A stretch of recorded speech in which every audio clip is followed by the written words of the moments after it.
表达，那就会出现这个癌症。那在什么情况下这个会出现这个肿瘤或者癌症？那么我们可以看到这个外环境，这个第一个呢就是细胞外边的这个 pH 改变。我们正常情况呢就是说，我们这个细胞是在每天都在工作，那么在这个血管里边通过心脏这个交换，从这个静脉携带的这个呼的这个血液呢，它是带有二氧化碳的。那么经过心脏的时候呢，它交换以后呢，打出去带有氧气，是每天都在工作，是每天的这个代谢是不断的进行。那么细胞外边呢，它是这个我们叫 buffer， 叫缓冲，就这个 pH 是恒定的。这个 pH 一旦出现了问题，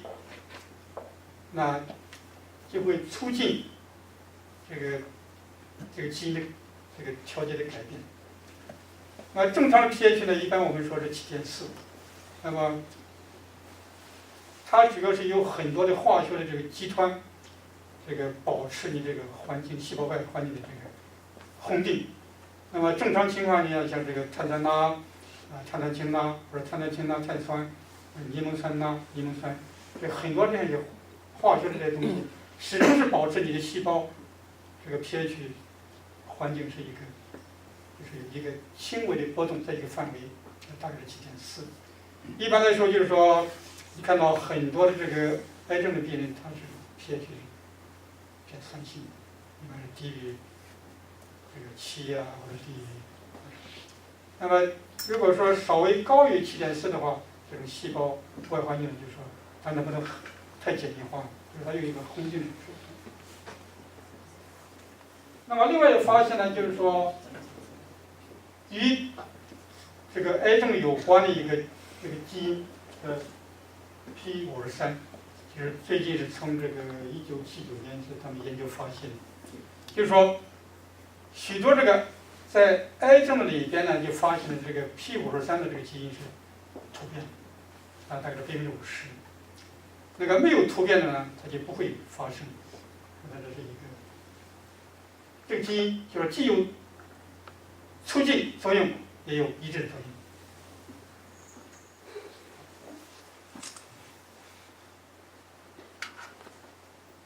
那么这个的因素呢，就是说有很多种，那么也直接的或者间接的这些化学致癌物。那么间接的呢，像一些多环芳烃，这个大家很多人都已经了解了这些东西。比如说这些腌制的一些食品，或者是熏烤这些鱼这些东西肉，那么这里边呢都会产生一些含有多环芳烃的一些化合物，它会导致一些消化道的一些癌症。那么另外一些呢，像一些乙胺苯或者联苯胺这样一些物质呢，也会导致这个癌症的产生，会导致一些肝癌变形。另外一些这个亚硝胺的一些物质，这个包括我们这个食物里边经常你会看到很鲜很亮，那这里边的一些色素或者是保鲜剂这样一些东西呢，也都是对身体不太好。那么在中国这个比较常见了，就是说在这个江苏的祁东，这个叫黄曲这个黄曲霉素，就是那个玉米它有时候与那个主要是有那个地质条件有关，那个地方是经常这个潮湿以后呢，它这个玉米呢就是说容易发霉，发霉以后也看到长霉芽，然后里面变成黄的。那么我们这个在中山医的时候，另外一个课题组就专门做这个问题。那喂了这个老鼠以后大鼠rat， 大概是3个月以后，慢慢的就是说，不是每一个，就是相当高的百分比会产生这个肝癌。在江苏祁东这个地方是比较多见，它主要是与这个 P53这个基因点突变有关。那么这些化学致癌物呢，就是说有一些烷化剂和氙化剂。那么一些顽化剂呢，比如说我们这个抗癌的一些药，那么抗癌的药呢，它有它的优点，也有缺点，它会很快的把这个癌细胞呢给它杀死，或者是阻断它的扩充。它的缺点呢，就是说它是不分正常的细胞和癌细胞，是同归于尽，就是杀敌1000，自寻9倍，有可能是自寻1200。说癌症还没有这个细胞还没有杀死，它人免疫力已经。这道理是什么呢？就是说这些抗癌药呢，就是说它设计的时候呢，是按照这个碱基，就是把这个碱基呢改变一下，或者加上这个复元素，或者加上其他一些化学元素，把它空间结构改变一下。改变以后，它在这个转录的时候呢，你就发现了，它到这个地方它就停止了。为什么呢？它空间结构改变了，它的细胞呢就解体，就不能够，它的生命就停止了。那么癌细胞它死了以后，那正常细胞呢也是需要这个原料，那么一样的，就是说正常细胞呢都消亡，这是它的这个缺点。像一些这个白血病啊，这个它都会很明显的适应这些东西以后，它这些都会出现。那么另外一些是一些激素抗菌素，一些 growth hormone。那么激素我们知道了，我们现在就是说我们吃的很多这些肉类，甚至一些饲养的这些鱼类，那么这些里边呢都是加有了大量的这个激素抗生素，因为是大工业生产的，它要保持这个足够的量来供应市场需求。但我们知道呢，就是说我们正常的代谢呢，就是说我们那个激素量它自身可以调节的，而且这是天然的。那么它是有反馈系统，就是说我机体需要的时候，它释放一些，通过这个下传导这个垂体系统，它释放一些激素、生成激素，然后告诉你这个甲状腺告诉你这个卵巢，告诉这个乳房，你分泌这些激素。那么当你机体不需要的时候呢，它会就说量足够的时候呢，它会告诉他我已经足够了，它有一个feedback，它会告诉他我已经足够了，那它就停止分泌。通常这个激素的量呢，就是说刚才我们一开始讲，就是说那个基点反应，在生理学讲的叫破坏效应，就是说它含量的水平，它的量很少，大概是 Ng 和 Pg 的水平，就是10的负9次方到10的负12次方的这个量，它就足够维持你体内需要。但通常这个工业生产呢，就是说一般来说它加的量很大，看那包括我们人生病的时候，它给你量通常都是毫克，那个量是非常非常大。当短期内是没有关系，如果你时间长，这个经常这个吃这个东西的话，那就有很多机会会产生这个肿瘤。当然肿瘤还不可怕，肿瘤会再进一步的，当你免疫力下降的时候，它进一步的就是说慢慢的转化癌症。那么抗生素也是这样的话，抗生素的话就是说它会阻断你的这个蛋白质。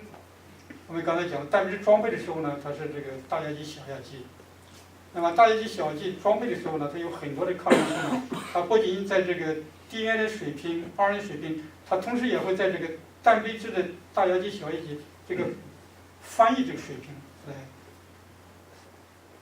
这个造成你这个功能障碍。那么我们也知道，在这个高等生物或者哺乳类动物这个妊娠期的时候一般是禁止使用，就是尽量避免使用这个抗生素，因为它会使这个胚胎形成的时候会出现一些畸形。那么另外呢，就是这个紫外线。那么超强度的紫外线，或者是你在外边经常这个晒太阳，实际上就是说，因为大工业生产，我们整个的环境都发生了改变。那个臭氧层就慢慢就是变得不像以前那么厚，很薄了。在这种情况呢，就比较容易这个接受这个紫外线照射。那么接受紫外线照射的话，它就是说容易造成这个细胞的这个基因突变。基因突变呢，就比较常见的呢就是皮肤癌，在美国这个欧美是比较常见的。因为它这个臭氧层比较薄，另外它有一个喜欢晒这个日光浴的这种户外活动比较多。还有一种呢就是基因方面，就是说欧美人他这个基因，他这个皮肤他比较这个结缔组织它比较粗糙，不像亚洲人他这个皮肤的这个结缔组织比较细，它这个就是说相对欧美这个皮肤癌比较多。那么它主要是造成这个二聚体的产生。那么这个二聚体呢，它主要是空间结构上呢，它就是说两个相邻的集团呢，它就是互相就是形成一个二聚体，就是化学之间的就是互相这个相连，形成一个二聚体。那么你在 DNA 复制的时候呢，它就到这个地方就停止，这细胞就死亡。那么另外一种呢是电离辐射。那么电离辐射呢，就是说实际上在空中也很多包括我们一些职业性这些东西呢，都会造成你这个DNA 发生一些突变。那个主要的问题呢，就是说它会产生一些这个皮肤癌或者是白血病。那不单单是这些，就是说，因为我们过去我们有很多人都是做这个研究的。那我们在做这个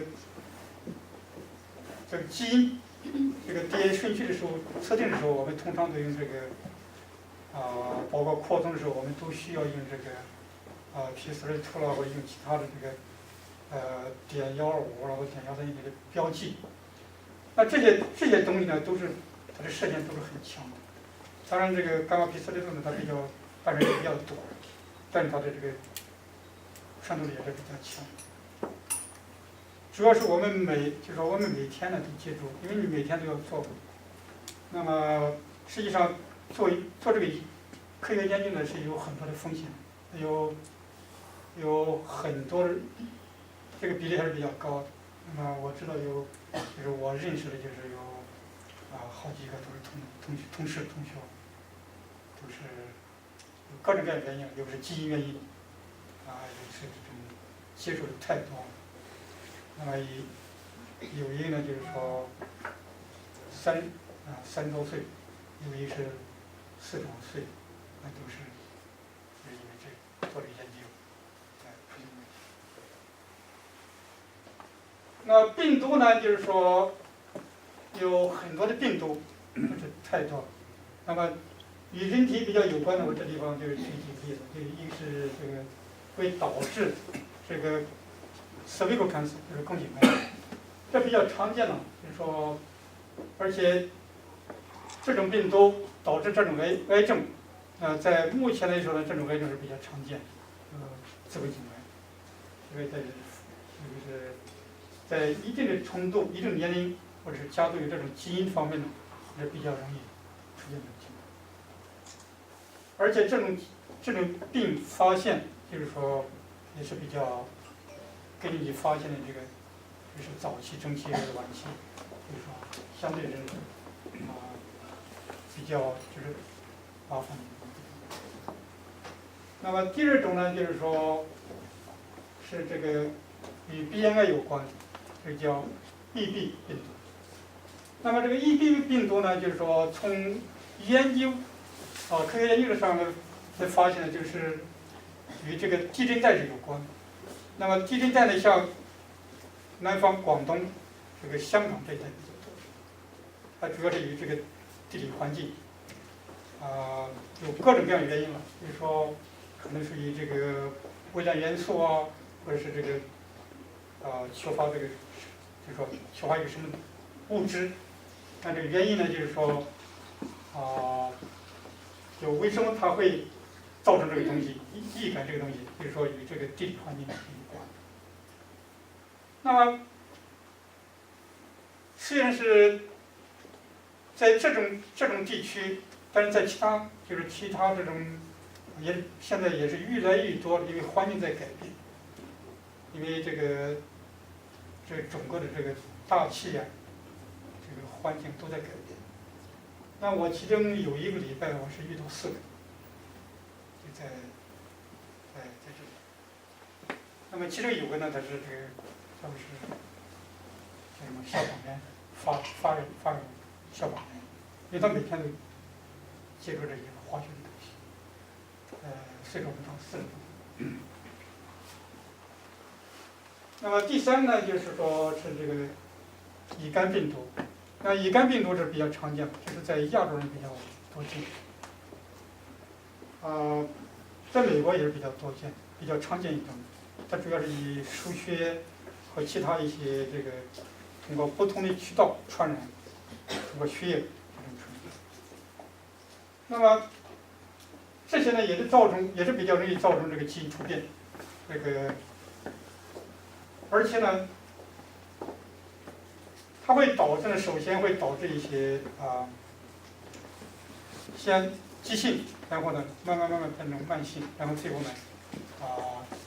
这个肝硬化然后呢是肝癌。那么到肝硬化这一步呢，就是说相当的这个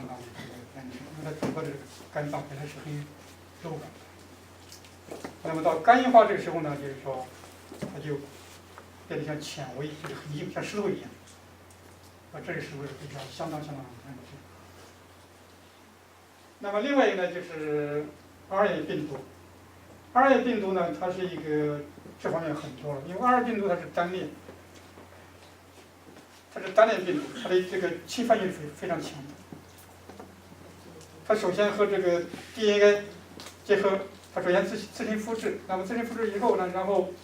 和 DNA 转录和 DNA 这个结合，形成双链，然后把这个信息呢这个传下去。那么这方面呢是很多的，都会导致这个癌症产生。那么另外是也比较重要的就是家族性的这个因素。那么家族性因素呢是非常的要注意。如果说你发现了你这个家族爷爷奶奶或者是爷爷奶奶这一代有什么疾病，那么或者是你这个父母亲这一代到你这一代，那你就要首先要做这个预防。那么有很多疾病呢是在这个亚洲，比如说在中国，在整个这个亚洲，这个消化道这个癌症是比较常见的。那么现在呢，就是说随着环境因素不断的就是说改变以后呢，就是说因为环境有个诱导因素，这个食物这个环境这些诱导，很多本来是不明显的，那么现在都变得是很明显。那我们当初从中国来在中国是非常很少见的，在中国这种就是说癌症很少见。那么你现在再回去一看呢，就说是非常常见的，几乎就是天天可以直接回去，这个也告诉你。我常常会收到一些，现在微信也比较发达，会来咨询，所以非常常见。就是说我们的环境在变了，那本来是你这个家族可能没有这个，就是说因为没有这个诱导条件，现在这个诱导条件变化之后呢，这个也出现了。那出现这个以后，那你就要注意防范。像消化道的一些癌症，在中国是肝癌胃癌肠癌这些消化性的癌症是比较常见。在欧美呢，就是在美国呢是这个直肠癌比较常见，直肠癌比较常见，前列腺癌比较常见，像这个美国的这种有色人种，因为他吃这个肉比较多，红肉比较多。那么乳房癌比较常见，乳房癌呢就是说我们过去这个饲养牛的时候是给它草吃，那么现在呢，这些动物呢都是给它这种饲料。那么饲料里边呢，因为它为了预防这个动物这个死亡，这个都是给它加这个激素抗菌素，然后这个给它这个 growth hormone 就是这个生长素。那么它这一吃了这个生长素以后，它会很快每天不停地产生这个牛奶，这个产量市场就供这个市场需求。人喝的是一样，因为它这个，因为牛奶是消毒是56度，华氏消毒华氏56度，它不可能说，它不会把它杀死。那这样人喝的时候呢，就增加了这样一些因素。如果你喝的话，就是煮一下，或者是买那种organic，这样都可以避免。那么就是前面主要讲的是这些科普的一些东西。那下面呢，就是说讲一下如何这个预防，给大家提供一些参考。那么实际上在预防这方面呢，就是说，我们这个中国在预防这方面呢，就是说几千年这个历史传统，国家在这方面做的是应该是不错的，因为我们有这个中国医学，就是说我不是学中医的，但是呢，我学了一些，懂了一些。那么中医呢我们讲有一个叫《黄帝内经》，《黄帝内经》呢是专门讲这个养生，实际上专门讲这个养生。那么《黄帝内经》的开篇就是因为我们讲这个气荒之属嘛，就说皇帝就问这个岐伯是老师嘛，就问说为什么现在人就说生活那么好，这个不长寿，